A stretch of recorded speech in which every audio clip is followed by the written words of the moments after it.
Plus de 300 petites et moyennes entreprises biopharmaceutiques se sont installées dans le parc high-tech de Zhangjiang, dans le cadre des projets de la ville visant à renforcer les projets de recherche et de développement médicaux. Mais il y a eu un problème pour transmettre les résultats de la recherche aux patients. Le goulot d'étranglement est une réglementation de longue date de l'Agence d'État des produits alimentaires et médicamenteux.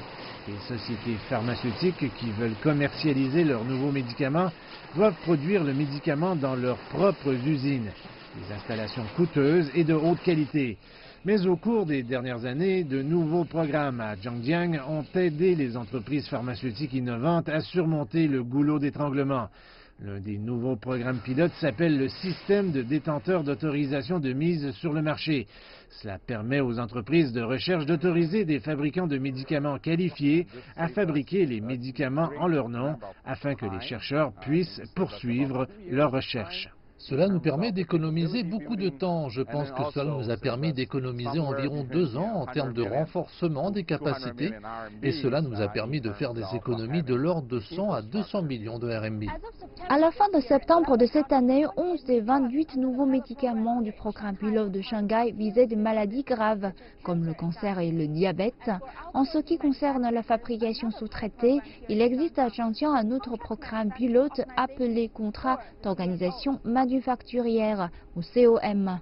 En mai de cette année, Zhangjiang a lancé sa première usine de COM, construite par une société pharmaceutique mondiale de premier plan, BI. BI a investi plus de 70 millions d'euros dans la première phase de son projet de production de produits pharmaceutiques pour d'autres entreprises. 4 mois à peine après le lancement, le nombre d'entreprises à Zhangjiang qui ont chargé BI de fabriquer leurs médicaments est passé de 1 à 5. Zhangjiang est un célèbre parc high-tech non seulement en Chine mais aussi dans le monde entier. La biopharmaceutique est l'un de ses domaines les plus forts. Le service dans ce parc a répondu à presque tous les besoins d'une entreprise pharmaceutique. Notre soutien devrait finaliser la dernière pièce de la chaîne de service. Maintenant, les entreprises ici peuvent obtenir de l'aide du début de leur recherche jusqu'à la fin, quand elles rentrent dans la production de masse. Maintenant, avec une chaîne complète de services, les sociétés pharmaceutiques de Zhangjiang sont en train de se développer. Au cours des 5 dernières années, un nouveau brevet sur 3 approuvé par le gouvernement vient de Zhangjiang. Rien que l'année dernière, le parc Biopharma a réalisé un total de 22,2 milliards de yuan de médicaments, dont les ventes ont rapporté 55 milliards de yuan.